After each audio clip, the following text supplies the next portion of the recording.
Shri Prakashan master ചോദിക്കുന്നത്, Shri George വടിവാറ പറഞ്ഞത് ജനവിരുദ്ധമായ ഒരു ഭരണമാണ് ഇവിടെ, അതുകൊണ്ടാണ് ആ ആത്മവിശ്വാസമാണ് UDF ഉള്ളതെന്നാണ്. ജനവിരുദ്ധമായ ഭരണം കഴിഞ്ഞ 9 വർഷമായി. പ്രകാശൻ മാസ്റ്റർ നിങ്ങൾ ചോദിച്ച UDF എന്ത് അദ്ദേഹത്തിന്റെ മുഖ്യവാദം തന്നെ അടിവതറിയല്ലോ.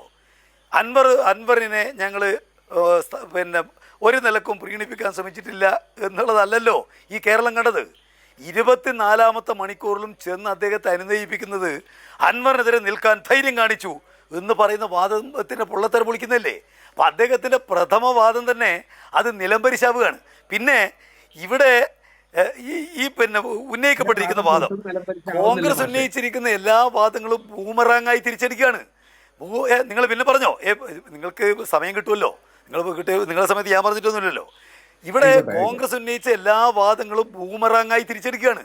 പിന്നെ അദ്ദേഹം പറഞ്ഞു ഉപതെരഞ്ഞെടുപ്പിൽ എന്തോ ഭൂകമ്പുണ്ടായി. എന്ത് ഭൂകമ്പുണ്ടായിരിക്കുന്നത്? നേരത്തെ 4 മണ്ഡലത്തിൽ തെരഞ്ഞെടുപ്പ് നടന്നു. 3 UDFിൻ്റെതാണ്, 1 LDFിൻ്റെതാണ്. അതന്നെയല്ലേ ഉണ്ടായിട്ടുള്ളൂ. പിന്നെ ഏതെങ്കിലും തെരഞ്ഞെടുപ്പിൽ കഴിഞ്ഞ പ്രാവശ്യം കിട്ടിയ അതേ വോട്ട് ഇപ്രാവശ്യവും അങ്ങനെ എപ്പോഴെങ്കിലും ഉണ്ടായിട്ടുണ്ടോ? ഞങ്ങൾക്ക് ഉറപ്പിച്ച് പറയാൻ കഴിയും, LDFിൻ്റെ വോട്ട് ഈ 4 തെരഞ്ഞെടുപ്പിൽ വർദ്ധിച്ചിട്ടുണ്ട്. എന്ന് മാത്രമല്ല, ഉണ്ടായിരിക്കുന്ന സംഭവം എന്താ, കേരളത്തിൻ്റെ ചരിത്രത്തിൽ ഒരു കാലത്തും ഇല്ലാത്ത രൂപത്തിൽ UDF പരാജയപ്പെടുമെന്ന് കണ്ടപ്പോൾ ഇന്നലെ വരെ ഇല്ലാത്ത രൂപത്തിൽ SDPI, ജമാഅത്ത് ഇസ്ലാമി, സകല വർഗീയ ശക്തികളെയും കൂട്ടിയേർക്കുന്നൊരു നിലയുണ്ടായി. അത് തെരഞ്ഞെടുപ്പിൻ്റെ വിജയത്തെ മാത്രം സ്വാധീനിക്കുന്ന ഒരു പ്രശ്നമായിട്ടല്ല ഞങ്ങൾ കണ്ടത്. കേരളത്തിൻ്റെ മതനിരപേക്ഷ പാരമ്പര്യത്തിന് UDF അതിനെ കടക്കൽ കത്തിവെച്ചു. അതാ വിഷയം, അതാണ് ഇതിനകത്ത് ഉന്നയിക്കപ്പെട്ടിരിക്കുന്ന കാര്യം.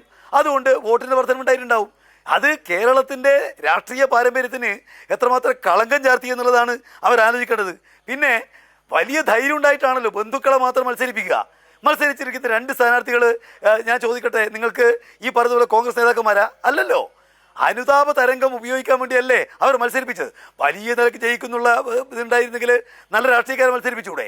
അപ്പോൾ എങ്ങനെയെങ്കിലും അനുതാപ വോട്ട് ഉൾപ്പെടെ വാങ്ങി ഇവിടെയുള്ള സകല വർഗീയ പ്രസ്ഥാനങ്ങളെയും ഒരു കുടയുടെ കീഴിൽ അണിനിരത്തി എന്നിട്ട് എന്ത് വൃത്തികേട് കാണിച്ചും ജയിക്കുക, ഇതല്ലേ നടത്തിയിരിക്കുന്ന കാര്യം.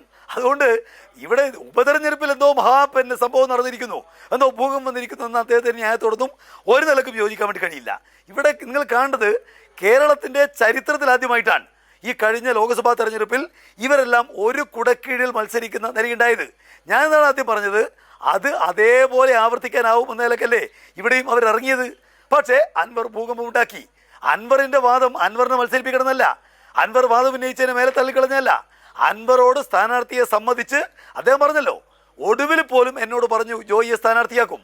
അങ്ങനെ സ്ഥാനാർത്ഥിയാക്കാതിരിക്കുകയും ഒരാഴ്ച കൊണ്ട് UDFിലേക്ക് കയറ്റും എന്നുള്ള പ്രതിപക്ഷ നേതാവിൻ്റെ ഉറപ്പ് പാലിക്കപ്പെടാതിരിക്കുകയും ചെയ്തപ്പോഴാണ് അൻവർ പൊട്ടിത്തെറിക്ക് നിലയുണ്ടായതെന്ന് അദ്ദേഹം പറഞ്ഞിട്ടുണ്ടല്ലോ.